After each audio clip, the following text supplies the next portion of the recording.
हमारी नौकरानी हर रोज़ आते ही मेरी सास के एक पोटली थमा देती। मेरी सास उस पोटली को लेकर सीधा अपने कमरे में चली जाती और कुछ घंटों बाद बाहर निकलती। जब वो कमरे से बाहर निकलती तो उनकी हालत ख़राब होती थी, पसीने से लथपथ और थकी हुई सी होती। मैं एक दिन ये राज जानने के लिए उनके कमरे में छुप कर बैठ गई।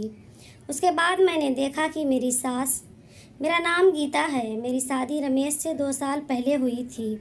मेरे ससुराल में मेरी सास और मेरे पति के अलावा कोई नहीं था।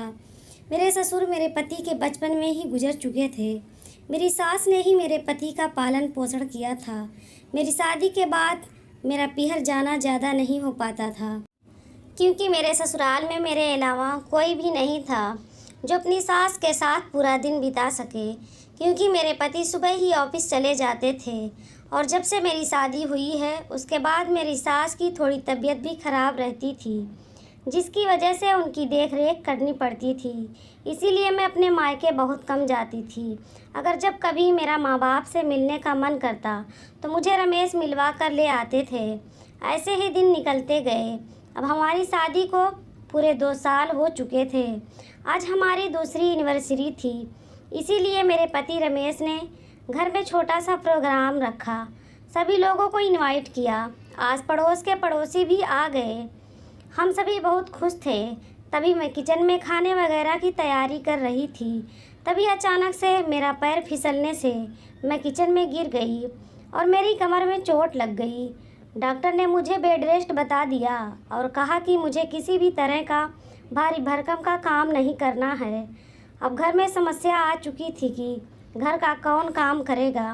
मेरी सासू माँ की तो वैसे भी तबीयत खराब रहती थी। वे किचन में नहीं आ सकती थी क्योंकि उन्हें एलर्जी की समस्या थी। खैर, ऐसे ही कुछ दिन तो मेरे पति ने खाना बनाया और कुछ दिन हम लोगों ने बाहर से ऑर्डर किया। लेकिन एक दिन हमें नौकरानी मिल गई। नौकरानी का नाम रेखा था। रेखा बहुत ही सरल और अच्छे स्वभाव की थी और अच्छे से मन लगाकर भी काम करती थी। अपना काम पूरा समेट कर वह अपने घर चली जाती और दूसरे दिन बिना देरी किए सही टाइम पर आ जाती थी। हम लोग रेखा से बहुत खुश थे, क्योंकि आज के टाइम में इतनी अच्छी और ईमानदारी से काम करने वाली नौकरानी नहीं मिलती है। खैर, ऐसे ही दिन निकलते गए। एक दिन मैंने देखा कि रेखा के हाथ में एक पोटली जैसा कुछ था और वह लाकर मेरी सासू माँ के हाथ में थमा देती है। मेरी सासू माँ उस पोटली को लेकर अपने कमरे में चली जाती है और लगभग 2-3 घंटे से बाहर आती है। जब बाहर आती है तो मैं देखती हूँ कि उनका पूरा शरीर पसीने से लथपथ और वो पूरी तरह से थकान से भरी हुई है। मुझे बहुत घबराहट सी हुई। मैंने सासू माँ से जाकर पूछा कि क्या हुआ सासू माँ, सब ठीक तो है ना, आपकी तबीयत तो ठीक है ना। तभी उन्होंने कहा, नहीं नहीं, ऐसा कुछ नहीं है, मैं बिल्कुल ठीक हूँ, तुम टेंशन मत लो, तुम अपने कमरे में जाकर आराम करो। तुम्हारी कमर में अगर दोबारा से कोई दिक्कत हो गई तो समस्या हो जाएगी। फिर मैंने उस बात को वहीं पर भुला दिया। मैंने सोचा ऐसे ही कुछ मंगवाया होगा सासू माँ ने, और वैसे भी मुझे ताक झाँक नहीं करनी चाहिए।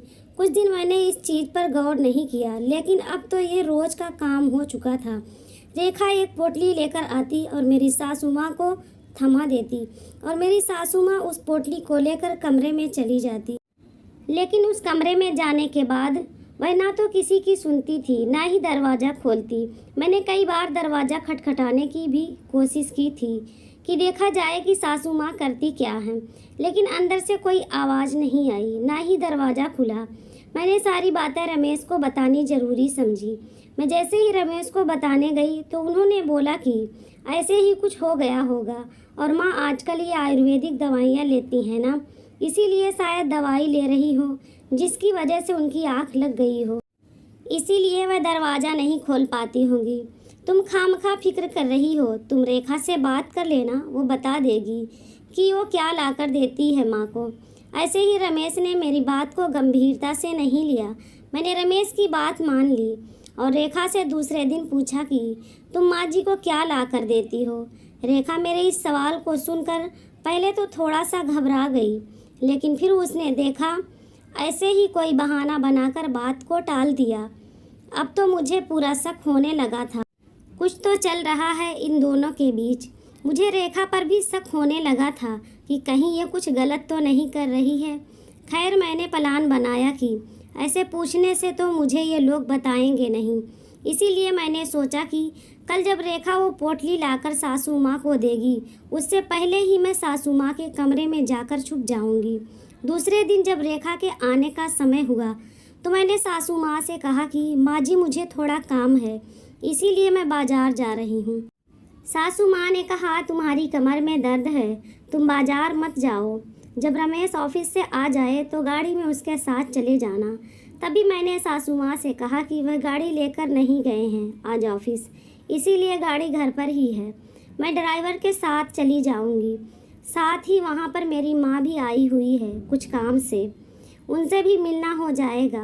आपको कुछ लाकर देना है क्या? सासू माँ ने कहा, नहीं, मुझे कोई चीज़ की ज़रूरत नहीं है, तुम फिक्र मत करो, तुम ध्यान से जाना। जब मैं सासू माँ को इतना कहकर घर के बाहर की तरफ चली गई, जब वो नहाने चली गई तो मैं चुपके से उनके कमरे में गई और उनके कमरे में बने एक कोने में जाकर छुप कर बैठ गई और वहाँ पर सासू माँ के अंदर आने का इंतज़ार करने लगी। थोड़ी देर के बाद मुझे खटखट की आवाज़ सुनी और मैंने सुना कि रेखा आ चुकी है। रेखा ने रोजाना की तरह वही दोहराया।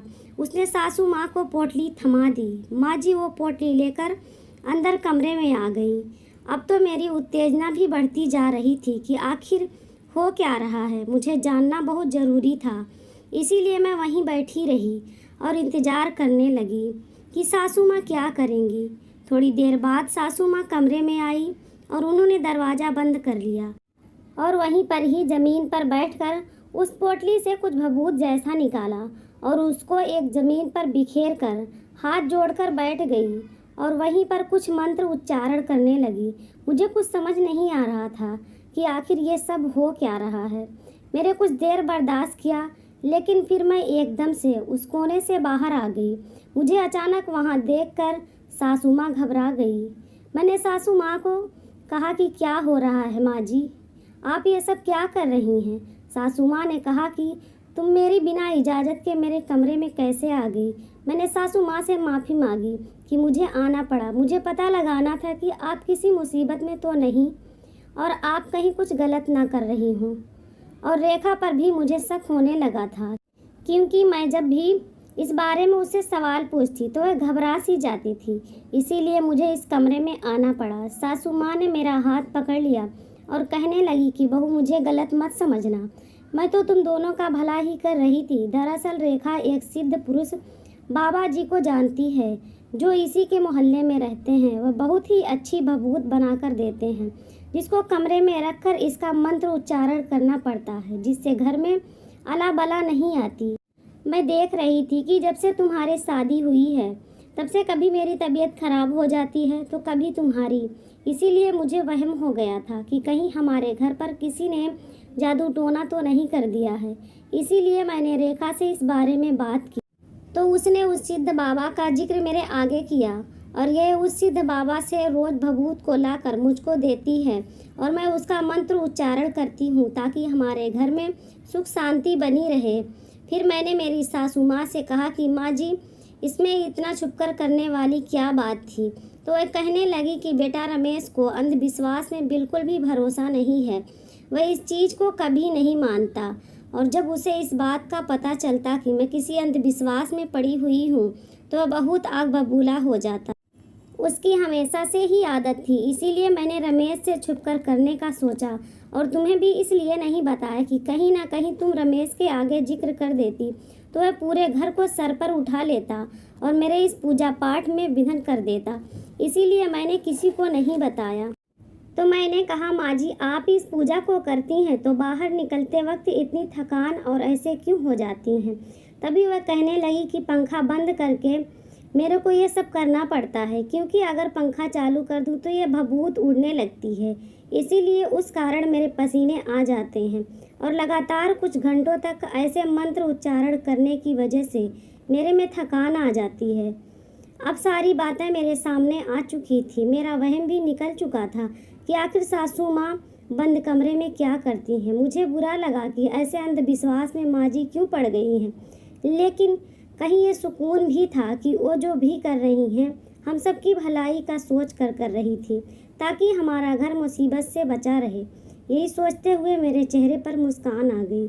कहानी पूरा सुनने के लिए बहुत बहुत धन्यवाद दोस्तों। चैनल पर नए हैं तो चैनल को सब्सक्राइब करें, वीडियो को लाइक करें और अपने दोस्तों में शेयर करें।